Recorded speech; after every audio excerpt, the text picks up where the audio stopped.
Halkan waxaan soo gudbin doonaa xikmado ku saabsan isfahanka ragga iyo dumarka. Jacaylku waa shaqada qofka bila camalka ah iyo nasashada qofka shaqeeya. Qof aan sabir lahayn jacayl kama guul gaadho. Bariga gabadha wejiga ayaa ay qarisaa galbeedkana lugaha. Jacaylku waxa kaliya uu ku noolaan karaa waa hadal cad oo aan waxba la isku qarin, taasina waa dhaqan aanay gabdhuhu jeclayn. Guurka iyo gabowgu ninka waa u edeb iyo anshax barid. Jacaylka kadiska ahi waa ka ugu cimriga dheer. Waa ay adag tahay inaad jeclaato qofka aad si fiican u wada taqaano, waayo waxa la jeclaadaaba waa qofka intiisa qarsoon.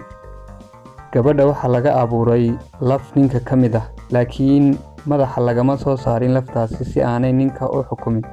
Lugihiisa lagama soo saarin si aanu ugu tuman, laakiin dhinaciisa ayaa laga saaray si ay markasta u hareer taagnaato.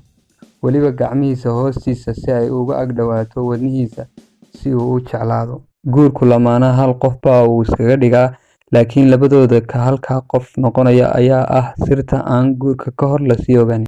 Gabadha ninka hanataa waa tabakayla fulaya iska dhigta, isagana markasta u sheegta in uu libaax yahay.